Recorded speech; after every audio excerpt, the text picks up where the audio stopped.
India versus South Africa 3 match ODI సిరీస్లో భాగంగా first ఓడిఐలో ఇండియా భారీ విజయం అందుకుంది.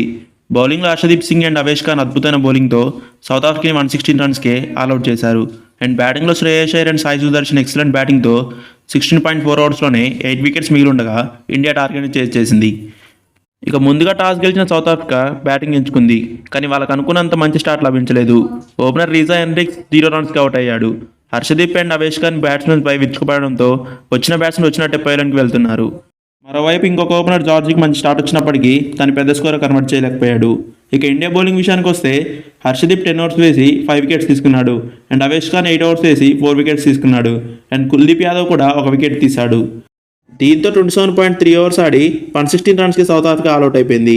ఇక 117 రన్స్ టార్గెట్గా దీని Indian openers Ruturaj Gaikwad and Sai సుదర్శన్లో రుతురాజ్ గైక్వాడ్ 5 రన్స్ అవుట్ అయినప్పటికీ మరోవైపు డెబ్యూటెంట్ సాయి సుదర్శన్ మాత్రం అద్భుతమైన నాక్ ఆడి ఫస్ట్ మ్యాచ్లోనే హాఫ్ సెంచరీ చేశాడు. మరోవైపు నెంబర్ 3లో వచ్చిన శ్రేయస్ అయ్యర్ కూడా ఎప్పటిలాగే ఓడిఐలో మంచి కన్సిస్టెన్సీ చూపిస్తూ మరో హాఫ్ సెంచరీ కంప్లీట్ చేశాడు. ఆల్మోస్ట్ ఈ ఇద్దరు బ్యాట్స్మెన్సే టార్గెట్ని చేజ్ చేశారు. ఇక దీంతో 3 మ్యాచ్ ఓడిఐ సిరీస్లో 1-0తో ఇండియా లీడ్లో ఉంది. అంతేకాదు ఈ మ్యాచ్ విన్తో పింక్ ఓడిఐలో గెలిచిన ఫస్ట్ కెప్టెన్గా కేఎల్ రాహుల్ నిలిచాడు. అండ్ కేఎల్ రాహుల్ కెప్టెన్సీలో 10th కన్సెక్టివ్ విక్టరీ ఇది. ఇక ఫైనల్గా బౌలింగ్లో హర్షదీప్ సింగ్ అండ్ అవేష్ ఖాన్, బ్యాటింగ్లో సాయి సుదర్శన్ అండ్ శ్రేయస్ అయ్యర్ అదరగొట్టడంతో ఇండియా ఈ మ్యాచ్ గెలిచింది. Thank you. వీడియో నచ్చితే ఛానల్ని సబ్స్క్రైబ్ చేసుకోండి.